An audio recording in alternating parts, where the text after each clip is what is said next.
జలాలు కాపాడుకోవాలనే ఉద్దేశంతో జియో 34 తీసినాము.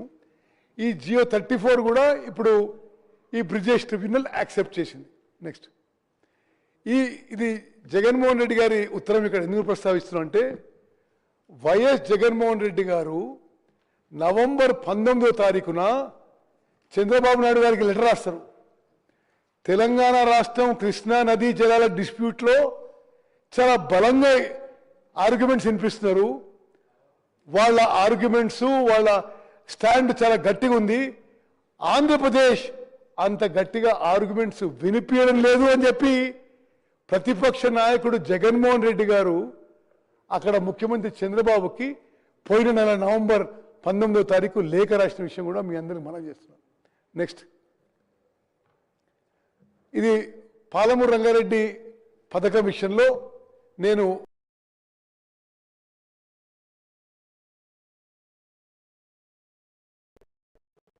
ముఖ్యమంత్రి రేవంత్ రెడ్డి చాలా స్పష్టమైన ప్రకటన చేయదలుచుకున్నాము. పాలమూరు రంగారెడ్డి ప్రాజెక్టు గతంలో బీఆర్ఎస్ ప్రభుత్వం మోసం చేసింది.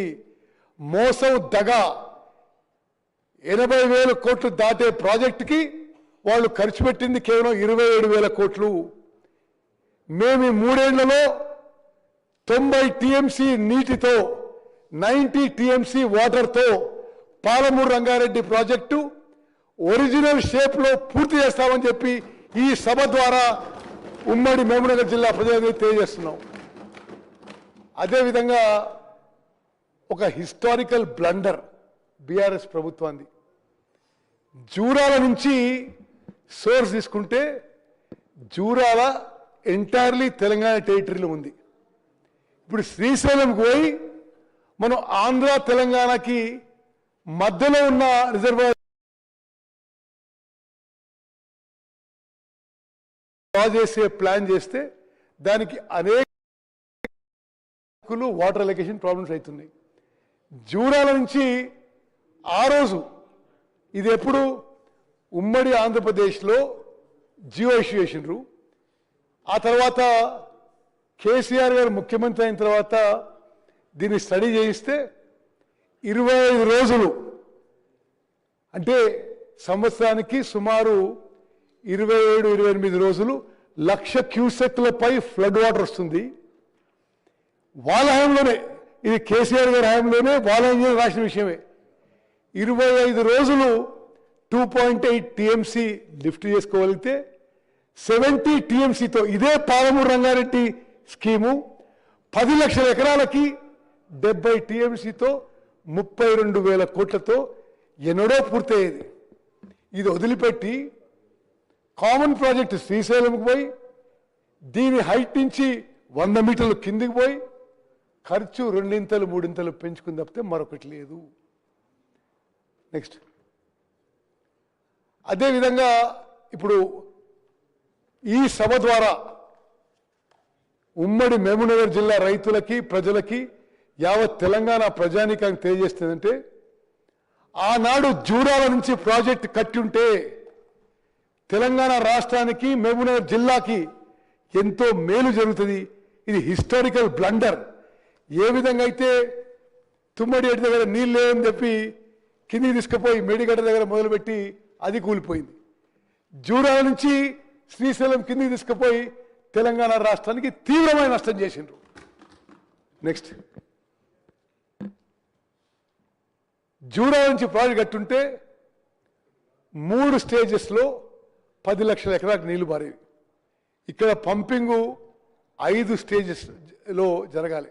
అదేవిధంగా ఈ ప్రాజెక్టు నిర్ణయము జియో ఇష్యూ చేయడానికి వారం రోజుల్లో సి నుంచి ప్రపోజల్ ఈఎన్సీ సెక్రటరీ ముఖ్యమంత్రి అప్రూవల్ అయిపోతాయి. ప్రాజెక్టు పనులకి టెండర్లు. మరి ఎందుకు టెండర్లో ఎందుకు ఈ విషయం మనకు అందరూ తెలిసిన విషయం. అది నెక్స్ట్ అదేవిధంగా జూరాల నుంచి శ్రీశైలం షిఫ్ట్ అయిన తర్వాత జియో ఇష్యూ చేసింది 35,000 కోట్లకి. డీటెయిల్డ్ ప్రాజెక్ట్ రిపోర్ట్ సిడబ్ల్యూసికి సబ్మిట్ చేసిందేమో అదే ప్రాజెక్టు, అదే ఆయకట్టు, అదే నీళ్లు 55,000 కోట్లకి. ఆ 55,000 కోట్లలో కూడా ఆయకట్టు కాలువలకు ల్యాండ్ అక్విజిషన్ లేదు, ఆయకట్టు కాలువలో పూర్తి స్థాయి వర్క్ లేదు, R&R వర్క్లకి ఎస్టిమేట్స్ లేవు. ఇప్పుడు అది 80,000 కోట్లు దాటబోతుందని చెప్పి నేను మనం చేస్తున్నాం. నెక్స్ట్, ఇది డీటెయిల్గా వర్కౌట్ చేస్తున్నాం మేము. ఇప్పుడు పాలమూరు రంగారెడ్డి ప్రాజెక్టు పూర్తి చేయడానికి ఎంత ఖర్చు అవుతుంది? మరి 84,000 కోట్లు అవుతుందనే అంచనాలు ఇప్పుడు వచ్చిన ఎస్టిమేట్స్. వాళ్ళు ఎంతవరకు చేసినండి? 27,000 కోట్లు చేసిండ్రు. అందులో కూడా ఆ 27,000 కోట్ల చేసిన పనులు కూడా మరి ఆ బిల్లులు మాత్రం మరి పట్టి గారికి వదిలిపెట్టిపోయినారు. అంటే ఈ విషయం కూడా తెలంగాణ ప్రజానీకానికి అందరికీ తెలవాలి. 40,000 కోట్ల బిల్లులు పెండింగ్ పెట్టిపోయినరు. అందులో ఇరిగేషన్కి సంబంధించిన బిల్లులే సుమారు 10,000 కోట్ల రూపాయలు ఉన్నాయి. మరి రాష్ట్రానికి తీవ్రమైన ఆర్థిక భారం, శాశ్వతంగా ఒక భారం మోపి నీళ్ళ విషయంలో మాత్రం ఎక్కడా ప్రోగ్రెస్ లేదు. నెక్స్ట్, ఇప్పుడు ఈ పాలమూరు రంగారెడ్డి ప్రాజెక్టు విషయంలో నేను మరింత వివరాలకు పోను, కానీ చాలా స్పష్టంగా ఈ సభ ద్వారా ఈరోజు మేము ప్రకటిస్తున్నాం. కృష్ణా బేసిన్లో ఉన్న అన్ని ప్రాజెక్టులు, పాలమూరు రంగారెడ్డి కానీ, కల్వకుర్తి, నెట్టెంపాడు, కోయిల్ సాగర్, భీమా, కొడంగల్, నారాయణపేట్, అదేవిధంగా